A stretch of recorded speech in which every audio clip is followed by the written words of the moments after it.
Welcome back, everyone, to Goody and Johnny Mo with the movies. Tonight we are going over Terminator Dark Fate. Just came out this weekend. John and I got to see it on Friday. Right? Friday. Yeah. And this is episode 28. And before we get started, we're going to do our traditional drink of the night. I am drinking my standard Guinness Stout from the can in a patented Guinness glass. I'm doing a little faux pas here. I'm also going to be having a Guinness. This is the extra foreign stout. We could not find our second Guinness glass, so I went with just a traditional pint glass. And that's out of a bottle, I think. Yeah, this is out of a bottle. But we will find that glass. We'll replace it somehow. So cheers. Thank you everyone for watching and listening to us. Wherever you may be. Quick shout out to friends and family of Goody and Johnny Mo at the movies. Just want to give a big shout out to the 9 members of my family that got dressed up as me for Halloween. I had a Halloween party last week. And I didn't even know they were doing it, and they were perfect and on point.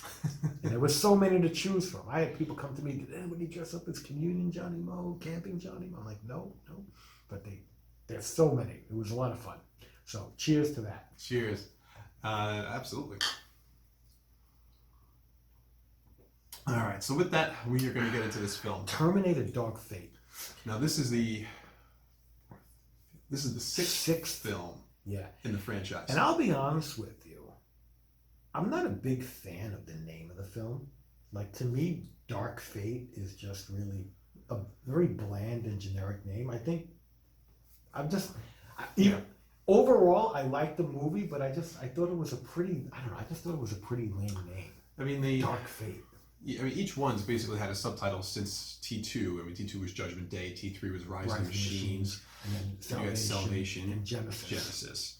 And then, of course, Dark Fate. I mean, the Fate to me just goes back to T2 when Linda Hamilton, she's carving the word fate into the table, and then even Eddie Furlong talks about that quote that she has, like, no fate but what we make, which is actually reused in this film, which I thought was a good callback. Mm-hmm. So I think that's where that's where that comes from. I didn't catch those. I didn't catch those references, because I'll be honest with you, I vividly remember the first film. I vividly remember the second film. Unfortunately, I vividly remember the third film. But I'll be honest with you, Salvation and Genesis, like, they're a blur in my memory. I saw them once. I thought they were really not that good and completely unmemorable. And even though the third film, I think, was absolutely horrible, I still remember it. Yeah. I couldn't tell you a single thing about Salvation. Three's terrible. Three might be, to me, 3 might be the worst in the franchise. Yeah. I mean, I actually enjoyed Salvation to a degree. I'm not saying it's a great film.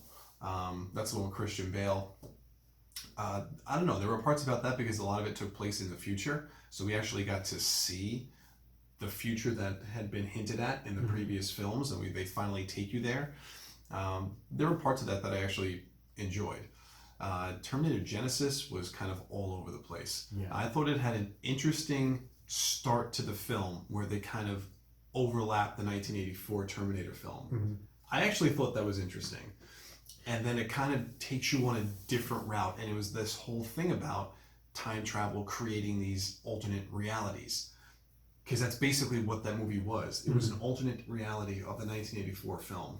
Yeah, and I can easily see myself going through the rest of my life and not seeing either of those 2 films again. I don't think you will. Even if it's on TV for you, I think you would probably just end up changing it because you wouldn't have the interest of watching it. Yeah, not at all.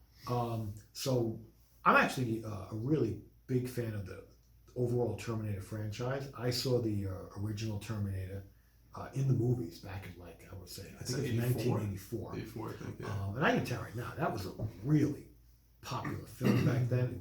It was pretty well received. It got good reviews. That was considered a horror film, wasn't it? No, it was still sci-fi. It was still sci-fi horror, maybe? It was considered sci-fi.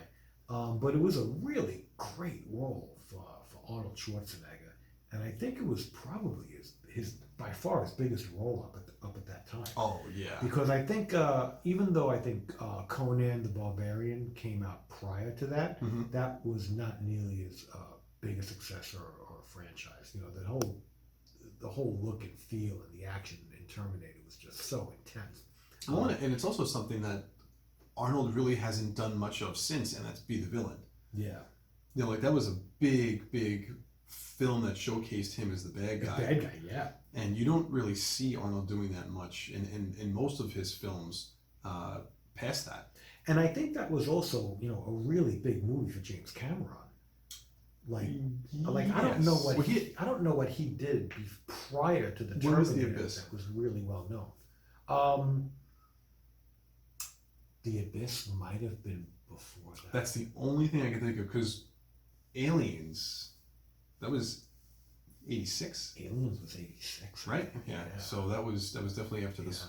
Yeah, I can't think of much else before that. So first Terminator, really solid movie. I still think that's the best in the series. Solid 3.5-star film.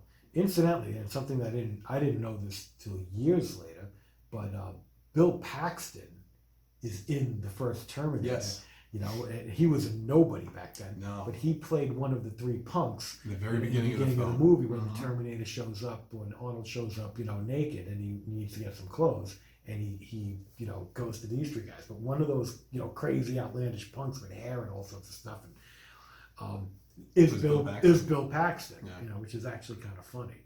But I think my favorite aspect of the original Terminator, which I don't think any of the other movies ever really replicated, was the electronic or computerized point of view of Arnold when he was looking at things. Like the red point of view that he had looking at everything. Yeah, when he was looking at things, and there were all these like electronic meters and stuff, and things going on the side, like either measuring things or broadcasting. Like, it was really intense and busy.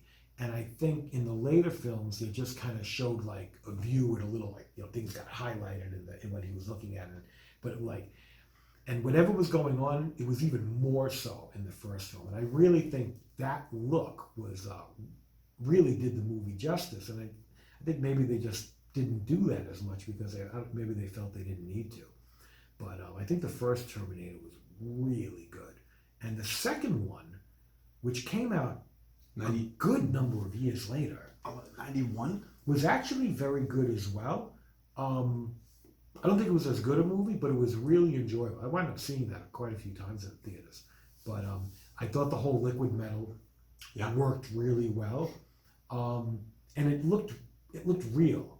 Whereas I think in this movie, where the guy kind of was like almost like liquid metal as well, it was different. It was a little different, but it wasn't exactly. To me, it looked. I thought some of the scenes just looked a little too CG.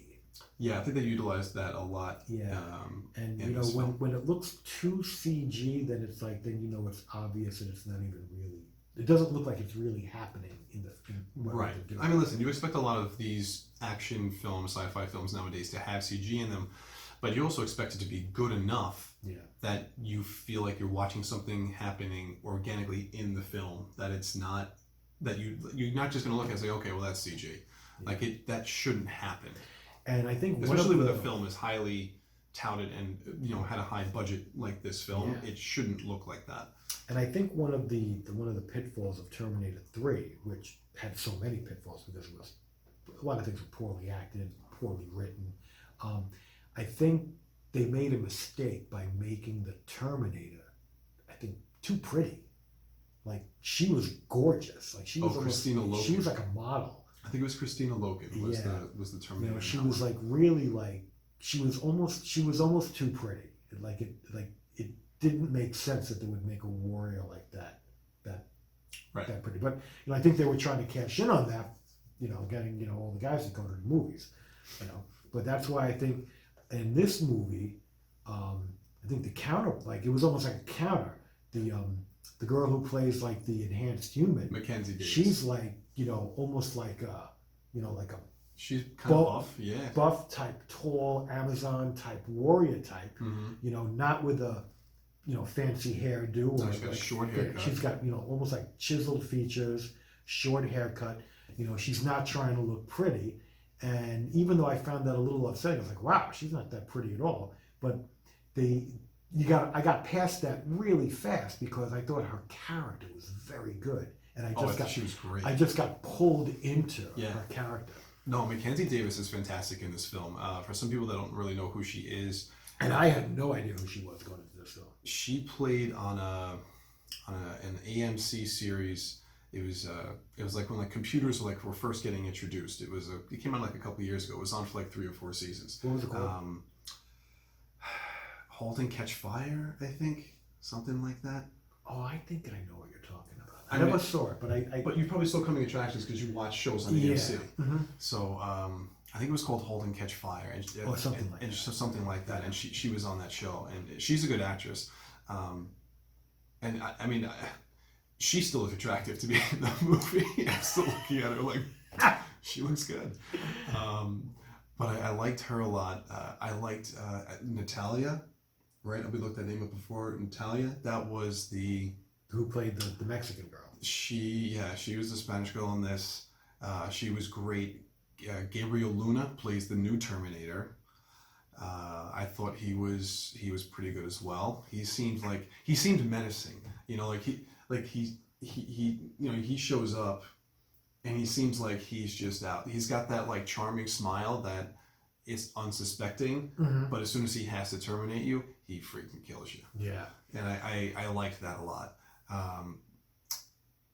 And of course, Linda Hamilton coming back. Yeah, that was big. This is the first film. For people who don't know, it's the first Terminator film she's done since T2. T3 they supposedly killed her off with cancer or something like that. And I can't remember anything that happened with Terminator Salvation or Terminator Genesis that showed anything about Linda Hamilton. There might have been a picture of her. And I think the first Terminator movie really put her on the map. Big time. She was because she was such an important part in that movie and played her part really well. Oh yeah. And then when she showed up in Terminator 2, she was all no nonsense. But this is the ultimate no nonsense. This is basically. She looks.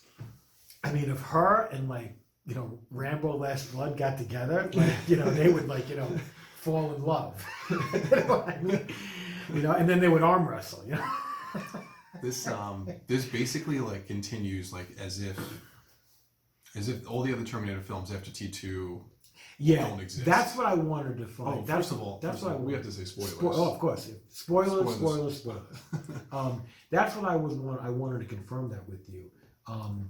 Because so many sometimes you get these franchises where they just say, yeah, we don't care about certain films. So does this ignore Terminator 3? This ignores Terminator 3, Salvation, and Genesis. Because ultimately, John Connor in this movie is killed as a kid the way he looks in Terminator 2, but he's grown up in Terminator 3. Yep. So this is basically just erases all that. So here's my thought process on this. So in this film, there's a flashback almost to where it's a few years later after T2, and Linda Hamilton's character Sarah Connor and her son John are down in Mexico, hanging out at a bar. They're hanging out having some drinks. And you don't see John at first. You kind of just see Linda Hamilton. You see Sarah Connor. She's just at a table and she's in inner monologue got going on. But you can hear in the background, you hear Eddie Furlong's voice, and it's still his voice as a kid, not Eddie Furlong now. And all of a sudden, you just see an Arnold Schwarzenegger T-800 model basically come up out of nowhere, their guards down, and basically just blows him away. Yeah. And it's finally okay, he accomplished his mission. John Connor's dead. And my thought on this is, they say in the film that they sent back multiple Terminators to go after John, that it wasn't just the one. And now that's basically what Sarah Connor did for a part of her life, was that she was just killing Terminators. Yeah, but wasn't that all after the fact though? That's the point I didn't quite get. Well, my thought is that if they change the future, maybe there were other futures that were trying to do stuff. Then maybe there were other like alternate realities that were created or alternate futures that were created where Terminators got sent back. And I think this is where you could still have a case for those other Terminator movies still exist in their own timeline. Yeah. That's the problem with time travel, is that it's not as nice and pretty as Back to the Future, where if you change one thing and you go to the future, that one thing is eliminated, but your present still exists. It doesn't work like that. It's you're creating these different realities. Right. And plus, keep in mind, the filmmakers aren't necessarily trying to make sure everything lines up perfectly. Correct. They're just, they're making a movie, and as long as everything kind of works together, they're okay with it, because it's not their number one priority. Continuity is not 100%. The continuity nerd bomb is out there going, oh no, that doesn't work, and right. They, now they all of a don't sudden care. what happened in Salvation doesn't add up to this, or T3, they don't give a crap. But the way the way I thought Terminator 2 ended is like basically they have averted the disaster, and I think it stayed that way, and they lived on. But and then when Terminator 3 came around, they were like, no, we didn't avert it, we just delayed it. But that never But to me, that actually makes sense, because you're not stopping technology. Yeah. You're never going to stop it. So the way technology is just getting faster and faster. We're just improving on things, and the way AI has just been developing. It's scary as it is in our own present day. You could almost see how machines at some point are going to start running things at some point in time. Yeah. I mean, maybe not as disastrous as Terminator. I'm not saying that, but you could definitely see how the advancement in technology can make things somewhat scary. And I think they tried to play on that a little bit in this film, because that's basically how these new Terminators were created, and how this new company kind of takes over, because it's no longer Skynet. It's Legion. It's Legion, And I can tell right now, I'm not exactly sure if I know the difference between Skynet and Cyberdyne. Because they're both... Cyberdyne created Skynet. Oh, okay. Cyberdyne is the company that created Cyberdyne was the Skynet. company. Yes. Skynet was the computer weapons, system. That was the okay, weapon. gotcha. Yeah. I forget all that, right. And so Legion is now the new Skynet. And it's just an interesting dialogue at one point where Sarah Connor and Mackenzie Davis's character, they're talking, and Sarah's talking about Skynet, and Mackenzie Davis is like, I've never heard of Skynet before. Like, we're dealing with this Legion. Yeah. But everything as she's describing Legion pretty much sounds like that version of Skynet. Right, because basically, at the end of the day, if one company didn't screw over humanity, then somebody else would have.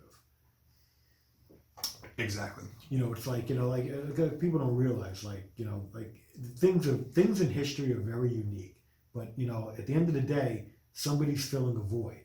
If Adolf Hitler was hit by a car as a kid, there could have been somebody else just as worse, and we all be talking about him instead. It's just everything is unique. It was funny though with this movie, they shifted the locale to Mexico. Yes. And at first I thought that was a little lame, but then it completely worked, and I thought it was an okay artistic choice, because basically it gave a different locale from the other films, and a slightly different dynamic. And it's like, at the end of the day, you got to change something up. Yeah. You got to change something. We can't stay in LA the entire time. Right, exactly. But it was funny though, once they showed the factory down there, and they showed almost like mechanical things moving. Yes. I leaned over to Chris and I said, did Cyberdyne just outsource all their work to Mexico? And maybe in my head I'm going maybe that was the thing that's creating this new future. All of a sudden, everything that was in the U.S. California based that got wiped out. All of a sudden maybe something was going on in Mexico, and that was gonna be something was going to happen there that would cause everything to happen again. As you're talking about that, that's actually not bad. That's not a bad plot line. No, it's not. It's not. It's like all of a sudden, it was kind of interesting. But ultimately, that's not it. It was just a car factory. Right. But it was kind of funny though. But they have the traditional car chase scene in this, very reminiscent of both T1 and T2. And T3. And T3, that's T3 right. had like the giant Oh, crane. It was right, yeah. ridiculous. That's right. I think this movie actually emulated that scene a little bit because they had like I don't know if it was a giant dump truck. It was almost like a bulldozer dump truck. He had because he had the bulldozer on top of it, in front of it, yeah. Yeah, so and he was plowing through everything. I think there were a couple. Overall, I can tell you right now, I enjoyed this movie. I think I gave it, I want to say a pretty solid 3 stars, maybe 2.5, but I think it was a 3. I'm pretty sure I gave it a 3, but I enjoyed it. But there definitely were just a couple of things that I felt they strained a little. They strained a little much, and so when this chase starts, that truck like blew out of a wall of the building. Yes. And that wall looked like pretty concrete. Yeah, that was a concrete wall. So like that truck that guy had, I'm like, he not only did he crash through that wall, but he crashed through that wall in perfect running condition. Like there was no damage. Like, it was no damage at all. And he just, got out there and started doing stuff. And I'm like I'm thinking like, if he ran full, I don't even know if he would have been able to pick up full speed in the confines of that building. Yeah. But whatever speed he got to, I think he would have hit that wall and just come to a dead stop. Like, I don't think he would have broke through that wall. I don't know if he would have came through a dead stop, but if he broke through the wall, probably would have been damaged to the point where he couldn't have been able to go. Yeah. See, this is the thing. That this truck to me it looked bulky, it looked heavy, it looked slow, and yet it was able to keep up with the truck. Yeah, right. And they had a commercial truck. It was I don't remember the brand, if it was like a Chevy or a Dodge like a or something.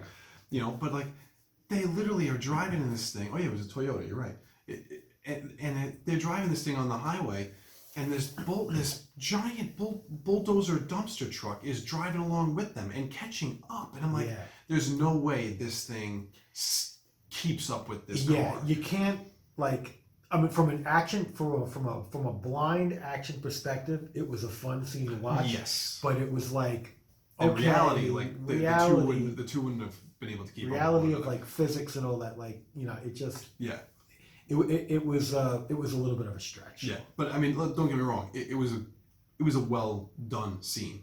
It was shot really well. I thought it was much more well done than the previous Terminator 3. Oh yeah, big time, without a doubt. Because this one from Terminator 3, I think, was just ridiculous. The Terminator in this, it's called a Rev 9. Yes, right. I think it's called a Rev 9.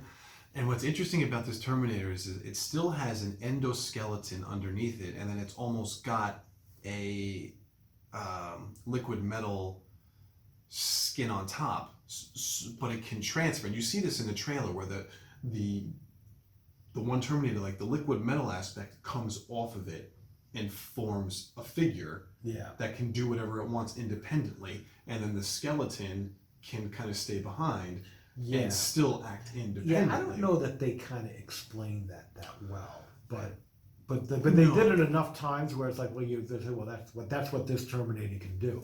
See, that was the one nice thing. So do you think when they split like that, the one that looked like the guy had no metal underneath? It was just all liquid? I think it was all liquid at that point. I think that's what it was. I think that's why it was able to survive some of the explosions and everything that happened to it, is because it didn't have form. But I just don't know how it can do what it does. Well, that's weird though, because usually I would think that the power source is with the exoskeleton. So when they dissociate, I wonder if you would have killed the exoskeleton, does that die off? Yeah, did they have two independent power sources? It was a little weird, but they definitely just throw that out there. They basically just throw the name out there, and that you just know it's an advanced Terminator, but you don't really know much else about it. Which, in T1 and T2, they explain. In T1, Reese explains what the T800 is. Yeah. It's a skeleton. What is it? How does he say it? It's skeleton covered by a living tissue, right? I forget the exact phrasing, but it was something like that. Well, and that's what I like about the first Terminator. They throw in a lot of technical jargon, even though it's completely made up and fantastical.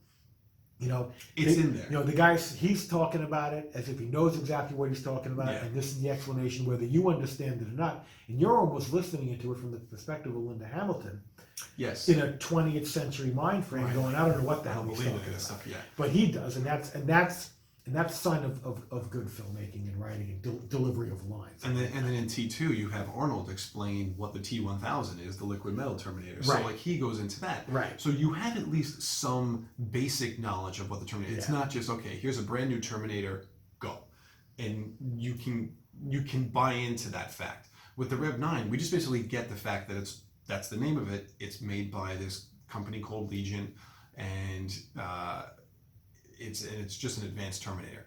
That's pretty much the gist of it. Mackenzie Davis's character, which is a nice little twist, is that she's human. But she has advanced. She's enhanced. Yeah, she's enhanced. So she's had surgery in the future to increase her strength and increase her speed. And it almost looks like she has like a mesh underlaying, like underneath her skin. She can still die, but it was interesting how they went about this, because it's not like Sam Worthington, who was the Terminator in Terminator Salvation, where he looked human, he thought he was human, but he was actually a Terminator underneath. Oh yeah, Is it Sam Huntington or Sam Worthington? I want to go with Worthington, Okay. but I could be wrong. But that sounds right. So, like, you know, for people who don't remember, that in Terminator Salvation, he was a Terminator that thought he was human until he got exposed. In this case, and I kept wondering if we were going to see something like that in this film, if they were going to try to throw a twist with those trailers. But no, she's actually human. Yeah. She was a human soldier protecting Natalia as years later in the future. And she comes back to protect her. Like, so that's Natalia's part in all of this, is that she is now the new John Connor. She is the resistance leader going forward in the future. And Mackenzie Davis is sent back to protect her.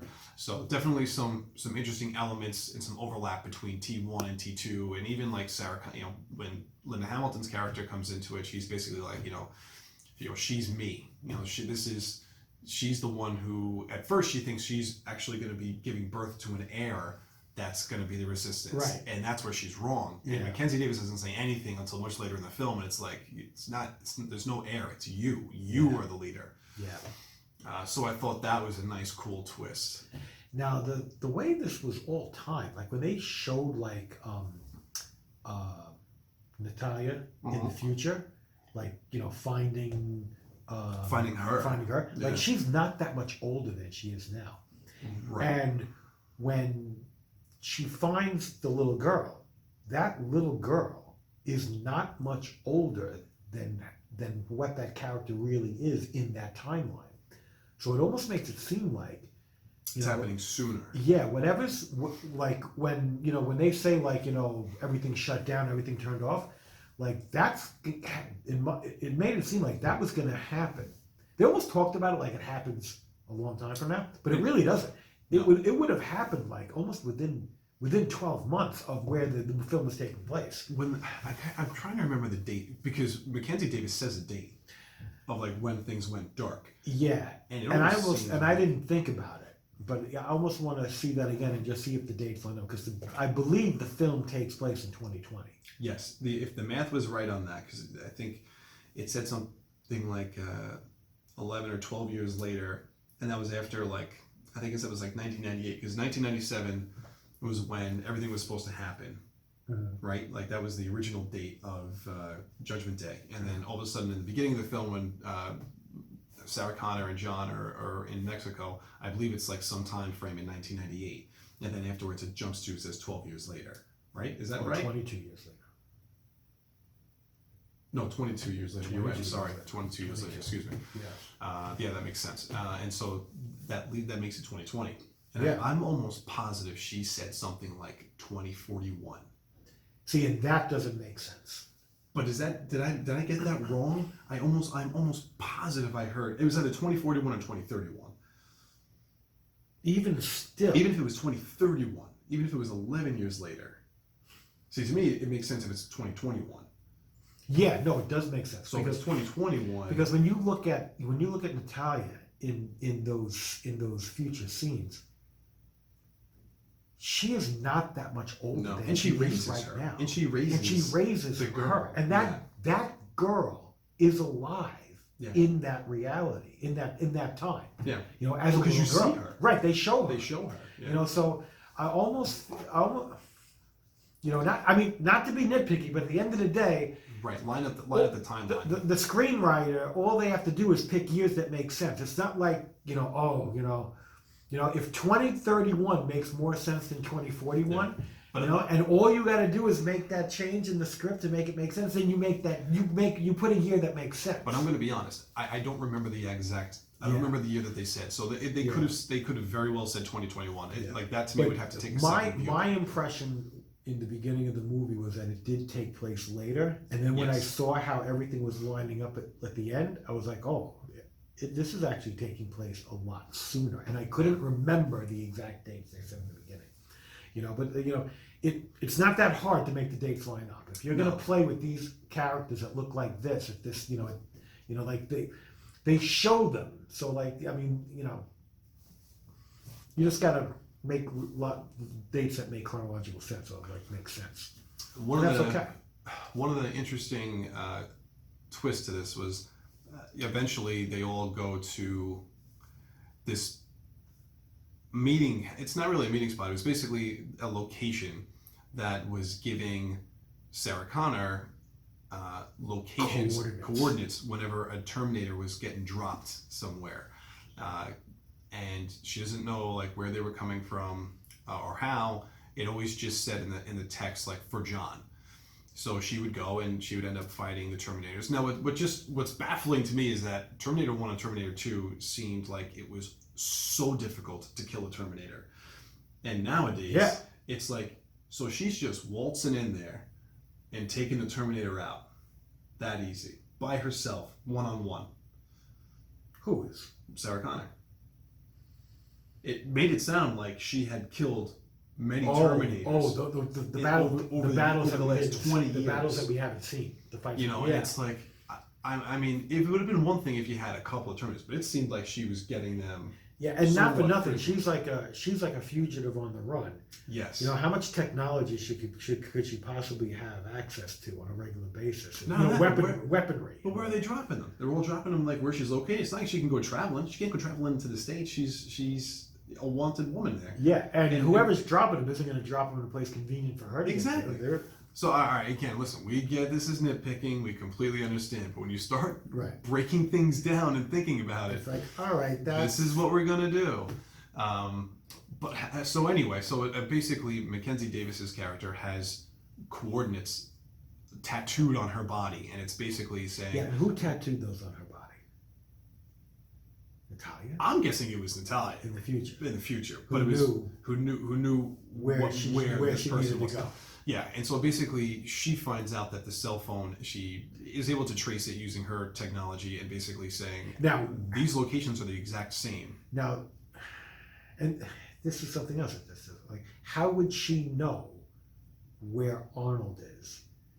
Because the only way, they say, oh, well, they're there now. She knows. But they're there now, and they stopped that future from happening. You know what I mean? In the future, where all the shit hits the fan, she never met Arnold. Well, this is time travel. So this is the paradox with time travel. So when is it the first time that it happens? Yeah. Where's the loop that occurs? Right. So I mean, we just have to kind of buy into the fact that it's maybe some point we figured out where that Terminator had just basically lived out.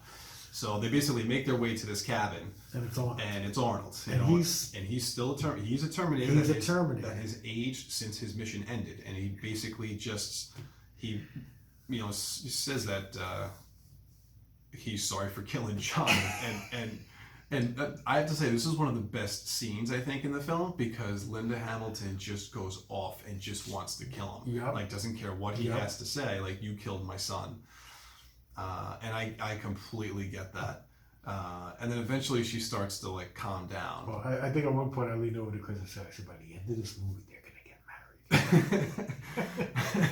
But that didn't happen. but it was No spoiler there. That didn't happen.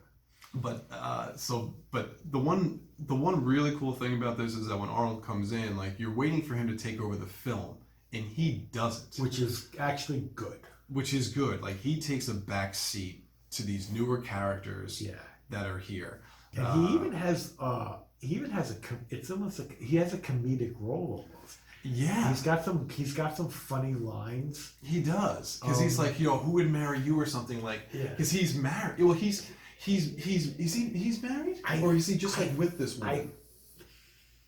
So he's living with this woman and her son. Could you imagine the wedding? Like, I know, and it was interesting because like he says like they don't have a physical relationship. It's more or less like it's an emotional one. They can never go on a honeymoon. You'll never get through the memory. You never get through. They're gonna be like, "What the hell is this?" And it's funny because Sarah brings that up. She's like, she didn't notice you're 400 pounds. Yeah, and he goes, you never like, what do you like? You never get sick or whatever. Right, and he basically just says he says a couple of things. And then he goes, and I'm funny. And I'm also very funny. And I'm also very funny. And he is. It's like deadpan humor. And as soon as you like hear that, and he says it with a straight face, you start cracking up because it was just how he delivered it. Yeah, and I'll be honest with you. I think that role could have only been pulled off by Arnold because of like if it was another Terminator with a different look and some guy playing that role, it would not have worked. It would have been emotional. No. It really, because everybody has that emotional attachment to Arnold Schwarzenegger in the series. Yeah. It's almost like he can do no wrong.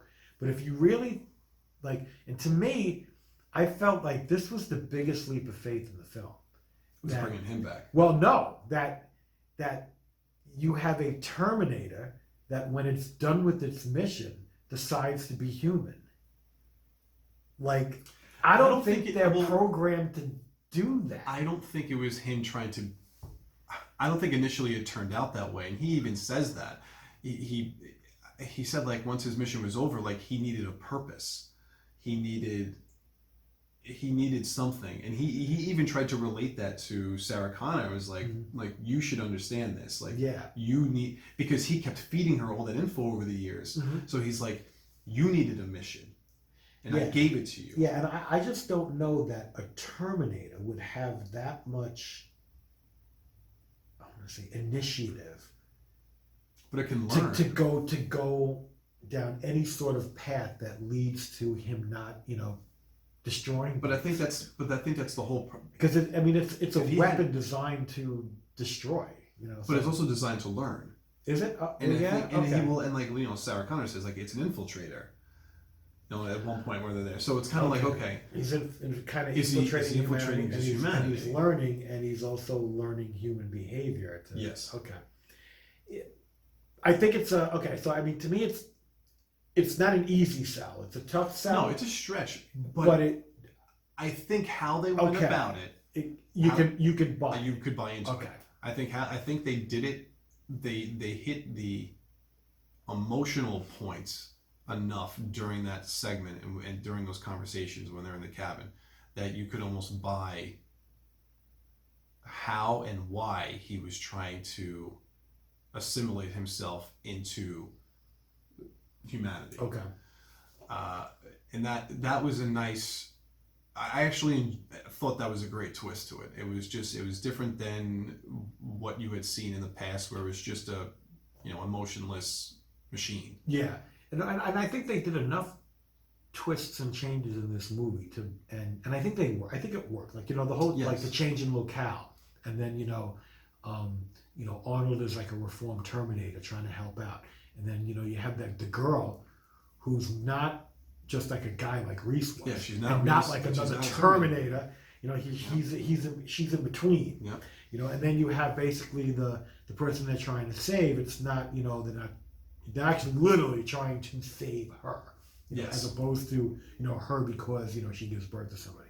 So I think they did enough different things to make it work, and I think they really succeeded on the character development. You know what I mean? Yeah, I bonded with almost all of these characters, I think. I'm telling you right now, I thought all the acting was really well done. I thought casting, they did a really good job, because I think that's very difficult to do in a franchise film like this when you have beloved characters. I'm not making a direct comparison to The Force Awakens, but this Terminator film was almost like a reboot of the first Terminator film, in a way. And you're doing it with new characters, but we're going to sprinkle in the two original mainstays. Yeah, but lots of different elements too. And different elements. And to me, that was somewhat similar to what The Force Awakens did, in how there was a big callback to A New Hope but with new characters, and then helping, trying to drive that series forward. And I think in a way they were really trying to take this Terminator series and drive it into a new trilogy. Financially, it did not do that well this weekend. Really? Unfortunately. You know what? Yeah. And one thing I was going to mention is I'm glad they spent the amount of time they did on character development. Yeah. Because it's very easy for these types of films, for the people making the decisions, to say we're just going to have action on top of action on top of action, because we want everything to be over the top, and we want it to be, and it's just like, no, like, less is more sometimes. Yeah. You can have your action, and but like, you need more than that. The action shouldn't tell the whole story. Right. Like, if the action's telling the story, it's most likely not going to be a good movie. They had good character development in this throughout the film, and lots of breaks of. Yes. Yeah. And they had breaks in between the action, and it felt just enough. It didn't feel like it didn't feel like it dragged. No, and the movie was not super duper long either. I mean, it was 2 hours and 15 minutes. I mean, at most. That's with credits. Oh yeah. That was with credits. Glad you reminded. We'll talk about the credits later. But I love Mackenzie Davis in this.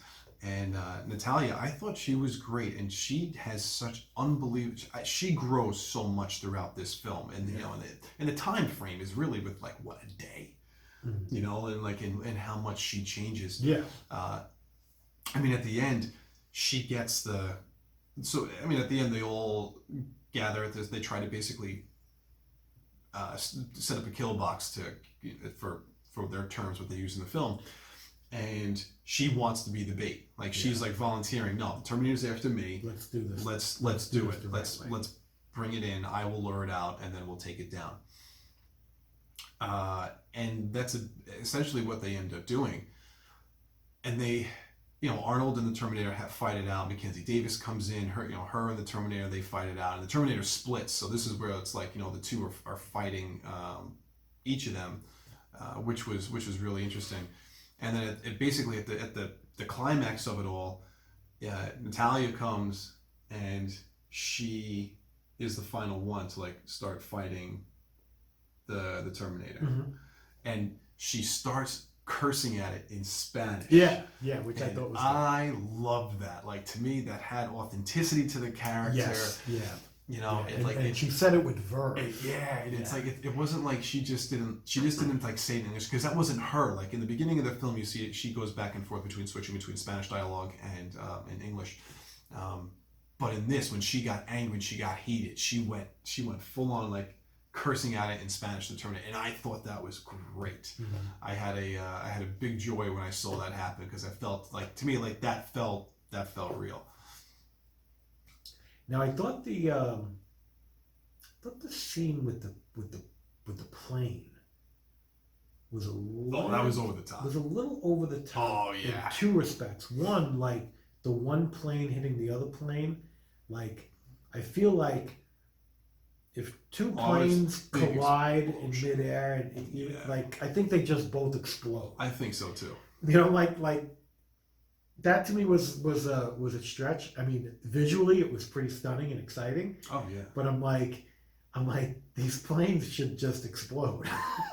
And then the whole the Humvee going down on the parachute and landing in the water, and it's driving underwater. I'm like to me that was I just found it was also very convenient that all that stuff landed right by the dam. And not for nothing, the plane, which is free fall, not even free fall. It's like propelling forward, and the Humvee, which is in a parachute, they both landed pretty much in the same place. Right. Which it wouldn't because the plane's going so fast. That plane would be miles away. Yeah. That didn't quite make sense. So it's just one of those things where I think they put themselves in the corner. They wrote themselves into a corner and just said, well, this is how we're going to get out of it. We're just going to have everything go by this dam, and that's where we want to have the finale in this dam, and this is where we are. So they both just dropped there at the end. But I'm watching this scene, and to me, I'm like having flashbacks to Terminator Genesis, where Arnold jumps out of, I can't remember if it was a helicopter or a plane, and he dives through the other one that was like right near it or right next to it. Do you remember that scene in Terminator Genesis? Nope. I remember nothing about it. He basically looks out and he's like, I'll be back, and that's when he jumps out and goes like head first and like demolishes like whatever plane or helicopter was like flying like next to them, because that's where the other Terminator was. So to me, I was like, I kept having like flashbacks to that scene, and I'm like, is that supposed to happen in this movie? Did I see that in this trailer, or was that the other film? And of course, it was the other film. So in this film, two things happen. Linda Hamilton's the one that says, I'll be back. Which is interesting because at least I forget when Arnold says I'll be back in Terminator 2, but in Terminator 1, he says it at the police station. Yeah. At the end of the day, the whole Arnold Schwarzenegger I'll be back is like the people in the audience know it. Nobody in the movie knows it. Right. So I don't I hope they're not trying to say that, Linda Hamilton's character stole the Terminator's catchphrase, because she would have no idea. She would have never heard that. No, it's just the way of working it into the movie. I think that was all just fan service. Just for fan service. Okay. But then Arnold at one point towards the end of the film says, "I won't be back." Right. He says that to he told his family that he won't be back. So it was just an interesting twist of words and turn of events between the characters. Yeah. And I think it went the right way. Yeah, at the end. I thought it was funny, but I'm just sitting there and I'm going I said, okay, Linda Hamilton has no idea Arnold Terminator said that in the police station. Like, she didn't hear that. But the ending of this film is similar, again, to the end of the first Terminator film, where not Mackenzie, because she's not there. No, Linda Hamilton and Natalia, her character, are together. Mm-hmm. They're in a Jeep, which is the same. It wasn't the same model Jeep, but Linda Hamilton, Sarah Connor was driving a Jeep Wrangler at the end of the first Terminator film. Yeah. Mm-hmm. And now you've got these two characters again in a Jeep driving away, and that's where Natalia sees Mackenzie Davis's young character as a girl, mm-hmm. Right, looking over her, right, being right. like, I'm gonna watch over you and make sure you don't die again. Now that scene where they were like, pushing the Terminator's head into that turbine almost. Yes. Like, that to me was very reminiscent of, I think, one of the scenes in Terminator 3, where the female Terminator got kind of stuck in that. That was a particle accelerator. Particle accelerator. It was almost like the same type of scenarios. I felt like I think it worked in both movies, but I was a little disappointed that they kind of. I don't think it was a throw. I don't know if that was intentionally. I don't know if it was a throwback or a copy, or so. It worked for that movie, so they did it for here. If it was, I don't know if it was intentional. Yeah, because it totally reminded me of that, and I was like, okay. Oh yeah, because that one, the particle accelerator just separated. Yeah, whereas this was really more like a turbine. She just kind of got stuck in there. So overall, it was. I enjoyed the film. I have to say, this is probably, after T1 and T2, this is probably my third favorite of the whole franchise. Well, I think, and this is common of a lot of these films, where it's like, all this stuff happens and it's allowed to happen, and like the cops show up at the end, or the army shows up at the end. Right. I mean, not for nothing, this Terminator killed a lot of people in the Border Patrol. Yes. And there was a whole when they went to that base with the plane, not for nothing, I think there would have been a lot of forces mobilized and tracking these guys' movements. And they basically like I think at the end of the movie, like I don't think anybody showed up at all. Like I don't remember cops showing up. no cops, no army, nobody showed up, and nobody showed up. I just always find that funny where like all these things happen. It's like like when they have these like car chases in the middle of Manhattan and everything just happens. And listen, if this was still taking place in the 80s, okay, maybe you could say that, but with the technology nowadays, like there's no way that occurs anymore. Yeah, like they're on that, Yeah, no, I agree. Now, what was the whole thing with the train ride, like on top of the train? Like that's not how they got into the States, right? That train going across the border. No, I think that's how they got to her uncle's house. See, I thought they got on the train after the uncle's house. No, it was before the uncle's house. Because I'm sitting like, is this the grand plan to get across the train? border? The train. This whole train with all these people on top. The train got them to their uncle's house, and the uncle got them across the border. Oh, okay. Because they climbed under the fence. Yeah, I thought that scene where like that drone came down. Yeah. And like they like so basically they're all caught by the border patrol and they're all being like escorted, and the Terminator is just like, well, good, I know where they are, and he just drops that drone right into like probably killed a bunch of people. Oh yeah. But I thought that was like that's like the Terminator just being a face, like he doesn't care. No, he just wants to take her out. Like he realizes like he observes certain levels of decorum to get where he needs to go. Like he'll pretend he's human to a point to get where he needs to go, because it'll be easier to pretend to be human and walk there than to fight everybody to get there. Right. You know what I mean? But like so as soon as you got that point where it's like, okay, so he's pretending to be this, pretending to be that, and all of a sudden, okay, that's where they are. Drop that drone, boom. But then he got away, so he's got to do something else. But I thought that scene was pretty intense. I thought that was kind of, because I wasn't really expecting that. I wasn't either, because I didn't know how they were going to get out of it. Because once they're caught, you're like, all right, how are these guys getting out of this? And I think the scene where he was in the border patrol, and like all the guys are rushing him, and he's just slicing them and killing them, and with all things come projecting out of him. Like I thought it was a little violent, but it worked. It worked. Yeah, I don't think the movie was excessively gory. No, but like that scene reminded me of the police station scene in Terminator 1, where Arnold's just like killing wading through. Yeah, he's going through all the cops. Yeah. So that kind of just reminded me of that. But I mean, definitely, this film had some really new, modern takes on some of the scenes from, I think, those first two films. A lot from the first Terminator, actually. Yeah. With this, and this was directed by Tim Miller, who did Deadpool. And apparently not much before that. No, not much before that. So I don't know what's going to happen with this franchise going forward. Yeah. I mean, they kind of leave it on a cliffhanger. Well, I mean, it's kind of funny because, when you have Arnold saying, I won't be back, that to me is like a way of telling the audience this is the end. Yeah, and I'm, to me, he's passing the baton off. Maybe that's it. Maybe the franchise will be going on, but he won't be back. Because, and you know what? It makes sense because the T-800 model doesn't exist. Right? Because Skynet doesn't exist. So they're not making a T-800. Yeah. So this whole new Legion that's making these Rev 9s and God knows what other Terminators. Yeah. But it's interesting because does that model exist in the future, anymore?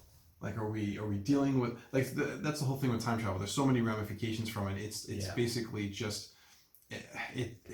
it's all these ripple effects that occur.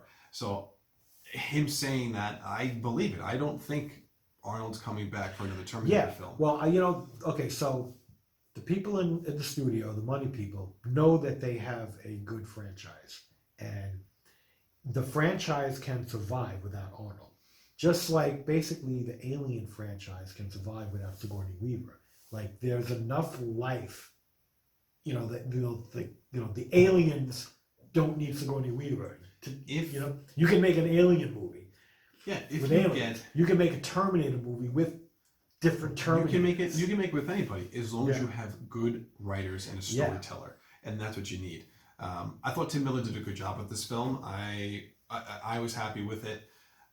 I don't know how much more I was expecting from this film. I don't think I was expecting it to be T2 or T1.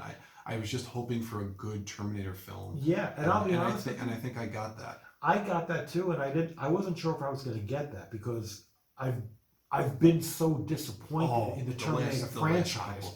The last 3 movies, in my opinion. But think about it, Terminator Genesis was you not want to that put long you want ago. to put a bullet in your head. Terminator Genesis was when? 2-3 years ago? Not that long ago. 3 years. So Salvation, I think, was like 10 years ago. Yeah, Salvation was a while ago, but Genesis was 3 years ago, maybe. Yeah, maybe 3 years ago. Right. Yeah, I would think. and I can tell you, the last 3 movies. Excuse my language. I think the last 3 movies sucked. Like I really was like annoyed. But this movie, I enjoyed. Yeah. I think I enjoyed it more than I anticipated, only because I wasn't expecting, based on the last 3 movies, I'm like, all right, they're doing another Terminator film. Are they going to get it right? Well, I think that's one of the reasons why financially it didn't do as well. Maybe just because it's. I mean, well, people gave up. Is it people just gave up because they've been disappointed in the last 3 films? Is it just a dying franchise that people aren't asking for sequels for anymore?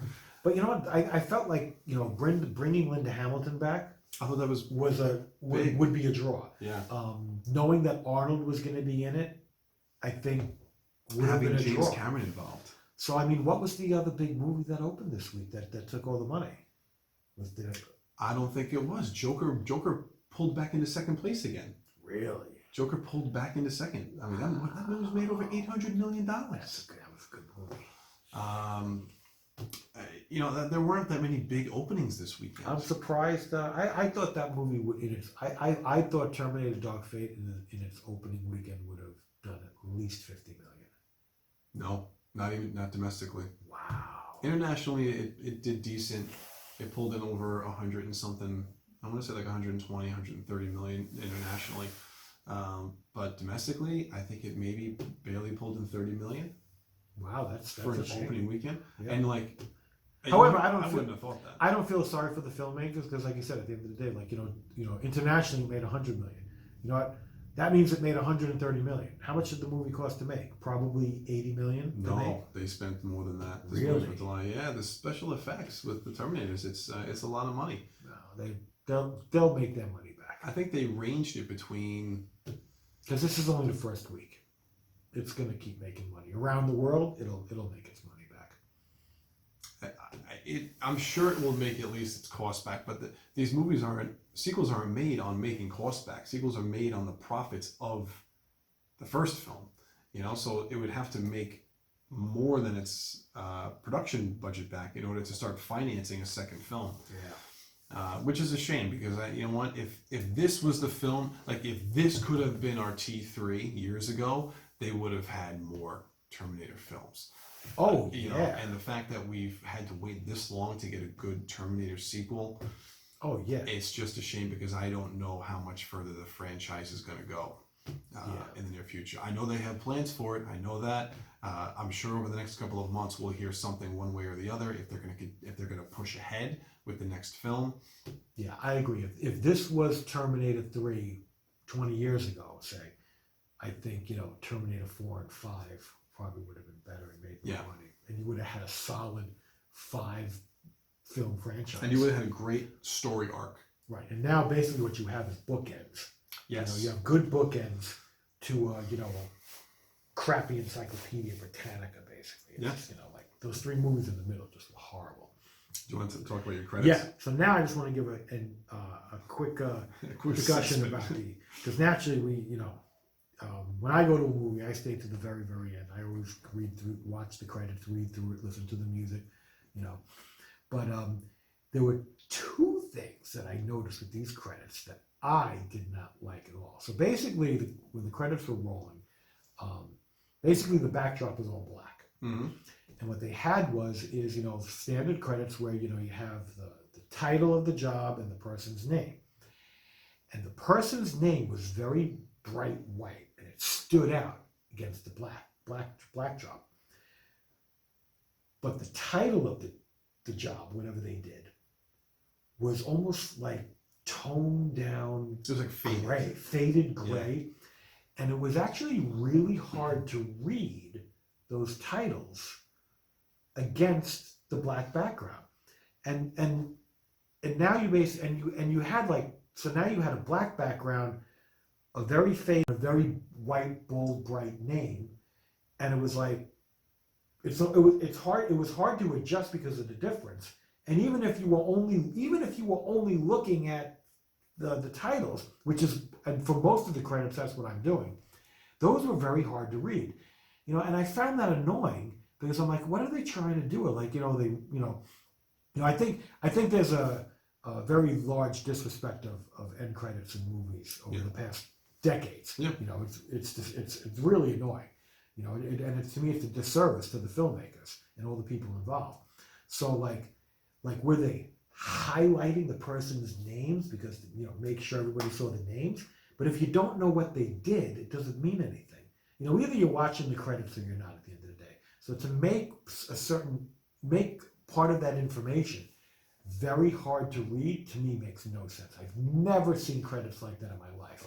And then the other thing which they did, which I don't think I've ever seen either, is they actually had two lines of credits going on at the same time. So you had like these titles, and these names, and then a blank space, and then these titles and these names. So they actually had two different lists going on at the same time. And then it's like, even in a normal lighting scenario, it would be hard to go back and forth. And now it's like, now I got two lines of people's jobs that I can't read, and two lines of names that I can read. But at the end of the day, now you can't even go back and forth and see both lines of names. And I found it to be very, it's distracting. It's distracting. Visually, it actually looked kind of interesting. If you weren't reading the titles, if you weren't reading the titles and you were just kind of watching it, it had like a very interesting color scheme. It looks nice. It looks nice, but it's not conducive to actually, the information on the screen, trying to be conveyed to you. You can't read it. And then I was like, and then as soon as it doubled up, I'm like, are you kidding me? Are you kidding me?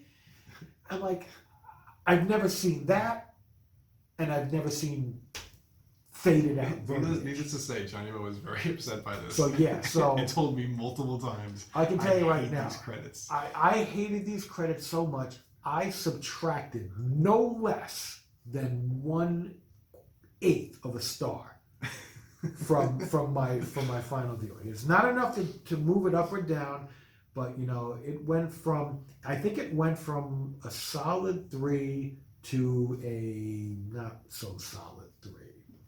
Which is better than a 2.5 star stretch. But I was like, you know what? That is so annoying. I'm taking some points away. They got points taken away. Listen, don't screw around with the credits. But don't take our opinion on it.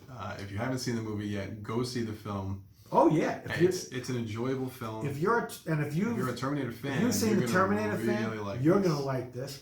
Yeah. And I'll be honest with you, if you're not a purist and you even missed a couple of the previous Terminator films, you're okay. You're okay. Yeah. You will still enjoy this because you're going to sit back and say, "Oh yeah, I remember Linda Hamilton and all that." Yeah. And you're gonna, There's definitely some nostalgia for the film, but it's just enough. I don't think it's overdone. Like I said, I think the right people. I think the new cast going forward I thought they had a really good job selecting the cast with this. I thought that was well done. Like I said, I completely forgot whatever the hell happened in Salvation of Genesis, and I don't think it mattered. I don't think it affected. You could forget about it completely.